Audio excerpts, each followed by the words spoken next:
Hi guys! Hello again. It's me. Hello to universe. Hello everything. It's me again. Antinor. Paulit-ulit, it's me again, it's me again.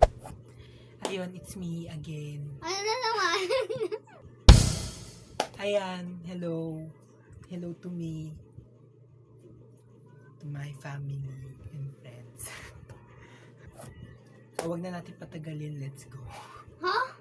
Wala pang... For today's video, tuturuan ko po kayo kung paano nga po mag-edit ng brilyante ng mas malinaw. Hindi malabo. Tawa. Hindi nyo na nga po kakailanganin nga mag-screen record, diba? Kasi nga, may pagka-blurry kapag screen record. Tuturuan ko nga po kayo kung paano pa mas magpapalinaw yung pag-edit nyo ng brilyante. Wag po na natin patagalin. Let's go. Let's start. So, unang-unang pipindutin po natin ay yung Play Store. Diyan. Tapos, bababa natin. Kiklik natin yung search. At magsa-search na tayo ng free music. Ilalagay natin dyan. At ikiklik natin itong nasa pangalawa. Ayan. Kiklik natin yung button install. Tapos, hintayin lang natin hanggang mag-open. O, diba? Hindi pa naglo-loading. Open na agad. And then, pagkatapos nyo, pipindutin na natin yung application. At i-swipe lang natin yan. Tatanggalin natin nakaharang. Start.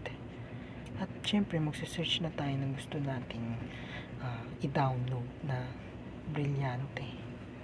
So, para sa akin, brilyante ng tubig ang aking i-download. Babasain ko sila. Hindi. Lalagyan ko nga lang ng black screen. No. Para sa akin, mas magandang black screen kaysa sa green screen. Yun lang naman ang aking opinion. So, ikiklik ko nga itong nasa kanan yung tatlong dots. Tapos yung download. Hintayin ko lang.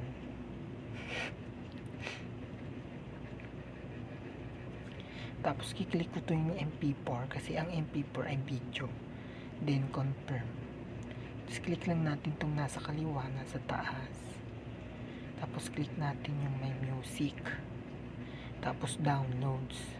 Diyan natin makikita yung mga natapos ng i-download natin. O na-i-download natin. Gagawin lang ulit natin yung mga nauna. Yung mga gusto natin i-download. Tulad nito, hangin. Na-download ko yan. Ganun lang kasimple. Nung natapos na nga po akong ma-download, kinilik ko na po yung Kinemaster. At pumili na po akong mga video na ilalagyan yan ng brilyante. So, pinindot ko lang yung media. Tapos, ito na yung dinownload natin. Nakalagay sa download folder. So, inuna ko muna yung brilyante ng tubig kasi nga babasain ko sila. Hindi. Tapos ayan, adjust lang. So, ikakat-kat lang natin yung mga hindi kasama. No? Tulad itong logo, hindi naman bilong sa video. So, tanggalin natin yan. Ayan, tinanggal ko na. Kailangan ko lang ngayong brilyante. So, ayan na nga. Ina-adjust ko na nga lang yan dyan. Tapos, binaba ko na nga lang itong setting. Explorer. Tapos pinindot ko yung blending. Yung pipindutin nyo dyan ay mas maganda ay yung screen. Yan, para magbo-blend siya sa screen. O, diba? Ganun lang kasimple at kabilis. So, kayo na bahala mag-adjust. So, ayan yung adjustment. May brightness, contrast, saturation, tapos vibrance. Ayan, pinalaki ko na nga yung brilyante. Ang candy, di ba? Masarap. Ayan. So, sinubukan ko na nga i-grow. Iniran ko na nga. Tapos ito, di pa gumagalaw. Papagalawin natin siya gamit itong keyframe. So, lalagyan ko muna nga ng in animation.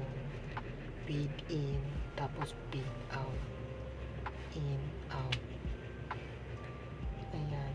nasa kaliwa, nasa kanan, nasa kaliwa pala, saan ba to, kung saan man to, nilagyan ko na nga yan ng keyframe para yung video sumunod yung brilyante tulad nyan. O diba, perfect, nakanguso pa ako. Susubukan natin ulit.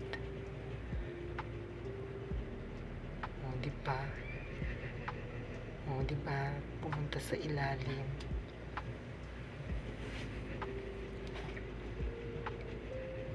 Ayan, adjust ko nga lang ulit. Tapos susunod naman sa kapatid ko na. So ito na yung pinaka final product or final. O diba, dalawa na kaming may brilyante, may hawak ng brilyante. Hindi karapat dapat na makahawak ng brilyante. So dito na po nagtatapos ang ating video, guys. So sana po meron po kayong natutunan sa aking tinuro kahit paano. Ayun lang po ang aking maitutulong sa ngayon. Kung meron pa po kayong katanungan, kung meron pa po kayong suggestion, you will free to comment. Yun lang po. Maraming po salamat. Nakaabot ka po dito sa dulong video. Ayun po, sana ay huwag mo pa kakalimutan mag-like, share, and subscribe. O kahit pa paano, sige na po, pangkain. Ayun lang po, maraming salamat and goodbye. Thank you po. Bow.